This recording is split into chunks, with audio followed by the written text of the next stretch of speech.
Welcome to the Global Reader.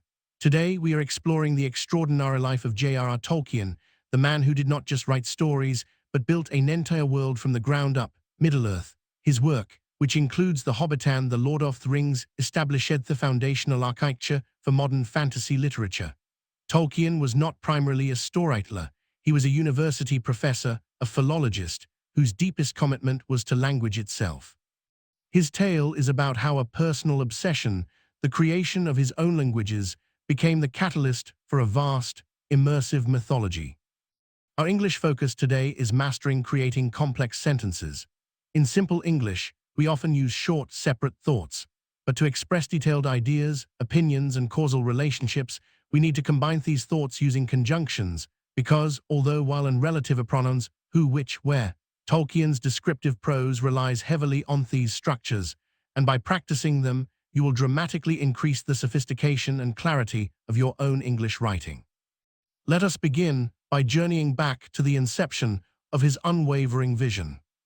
Chapter 1, The Philologist and the Seeds of Ardor. John Ronald Reuel Tolkien was born in 1892 in Bloemfontein, South Africa, but returned to England as a small child after his father's death. His early life was marked by two profound influences that would shape his fictional worlds. The first was the pastoral English countryside, which later inspired the gentle, homely land of the Shire. The second was the death of his mother, Mabel, who converted to Catholicism and instilled in him a deeply held faith that would color the moral dimensions of his later stories. However, the true genesis of Middle-earth lay in his academic pursuits. Tolkien became a professor of philology, the study of historical and comparative linguistics, at Oxford University.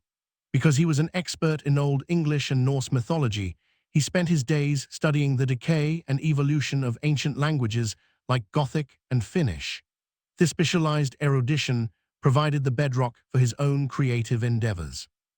Tolkien often expressed disdain for the fact that England, unlike countries such as Greece or Finland, did not have a connected, grand mythology of its own. Therefore, he felt compelled to create one, a task that became his life's work. His first major creation was not a character or a place, but a language, Quenya or High Elven.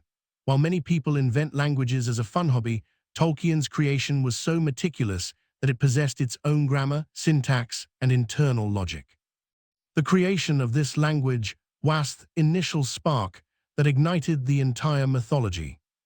Since Quenya needed speakers and a history, Tolkien began to invent elves, who were the first race to speak his beautiful tongue. This act of linguistic creation was the driving force behind the vast world that would later be named Ardor. He believed that a myth must be connected to the language in which it is told, so the two developed simultaneously in an aesthetic interplay. This early work, much of which was compiled in the Silmarillion, was an attempt at pure mythopoeia, the intentional creation of a complete mythology. Chapter 2, The Architecture and Internal Consistency. Tolkien's creative process was one of unwavering commitment and detailed refinement. He approached world-building with the precision of a scientist and the vision of a poet. Because he wanted Middle-earth to feel like a genuinely real place with our deep history, he created what is arguably the most extensive fantasy catalogue of information ever written.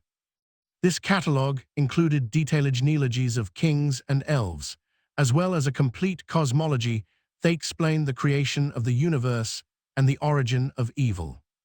His goal was to achieve absolute internal consistency, which meant that every event, name, and geographical feature had to adhere to the established rules of his own mythology. For example, the place names used in The Lord of the Rings, such as Minas Tirith or Moria, Weyanote, just made-up sounds, but genuine words in one of his Elvish languages possessing specific meanings. While he was a professor at Oxford, where he befriended C.S. Lewis and formed the literary group The Inklings, he spent every available moment on his world-building project. He filled countless notebooks with maps that had rivers and mountain ranges that must be geographico-logical and timelines that must be historically accurate. The dilemma for Tolkien was that his mythology was so vast and complex that it was difficult to publish in its original form, since it read more like a book of history than a novel. Consequently, it remained a private passion for decades, known only to his close friends and family. His unwavering resolve to treat his fictional history as seriously as real history is the primary reason why Middle-earth feels so alive to readers today. The concomitant effect of this detailed labor was that readers felt transporting to a fully realized past. Chapter 3, The Hobbit and the magnum opus. The real birth of the novels happened quite by accident, which is a fascinating chapter in his story. One day, while grading exam papers, Tolkien found a blank page and wrote a sentence that popped into his head. In a hole in the ground there lived a hobbit. Because he was a storyteller at heart, he began to write a story for his own children about this creature, who lived in a comforting place that was familiar to him. This little book, published in 1937, became The Hobbit. Although it was initially intended as a light-hearted children's fantasy, it served as the first public introduction to the deep history of Middle-earth, which had been germinating in Tolkien's mind for decades. When the publisher asked for a sequel, Tolkien faced a major dilemma. He could have written another simple children's story, but his commitment to his lifelong mythology compelled him to write something far more profound. This desire to connect the simply Hobbit tale with his grand cosmology resulted in The Lord of the Rings, his magnum opus. The writing process was long and arduous. Since World War II was raging during the period of composition, Tolkien infused the story with themes of courage, sacrifice, and the fight against overwhelming evil. While Tolkien always denied that his story was a direct allegory for the war, the reader cannot help but see the parallels between the Dark Lord Sauron and the real-world threats of tyranny. The most unique element of his narrative was his concept of eucatastrophe, which he defined as a sudden joyous turn in a story that affirms the existence of a good and meaningful order. This is a subtle but powerful idea that gives the story a deep spiritual dimension, even though it is not overtly religious. Chapter 4, The Enduring Legacy and Universal Appeal. The Lord of the Rings was finally published in 1950 41955. Although it received some initial disdain from certain literary critics who thought fantasy was childish, the book quickly gained a dedicated and growing following that spread across the globe. When the books were published in paperback in America in the 1960s, they became a counterculture phenomenon which established Tolkien's enduring legacy as a master storyteller. The themes of simplicity, friendship, and the courage of the small individual found universal appeal that transcended cultural borders. Tolkien's success lay in his immersive world building. Because the languages were real, the history was detailed, and the geography was consistent, readers felt that they were exploring an actual sub-creation, not just reading a story. This is why Middle-earth has inspired generations of artists, musicians, and filmmakers who have all sought to translate his vision into other media. While many modern fantasy writers focus primarily on plot, Tolkien's example demonstrates that internal consistency and linguistic depth are the true secrets to making a fantasy world feel real. His work remains the ultimate reference point for anyone attempting to create a new and lasting fictional universe.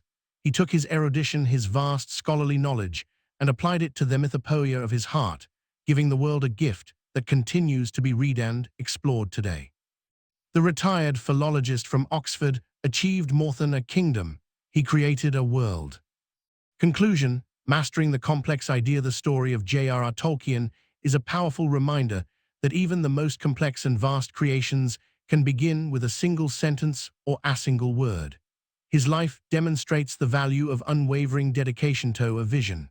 For English learners, you have now seen how to master complex sentences, which is an essential step towards speaking and writing at an advanced level. When you use words like because, while, although, and which, you are able to express detailed relationships between your ideas, just as Tolkien did when describing his vast mythology. Remember that your independent clause is the main idea, and your dependent clause adds the necessary detail and context to make your thought complete and clear.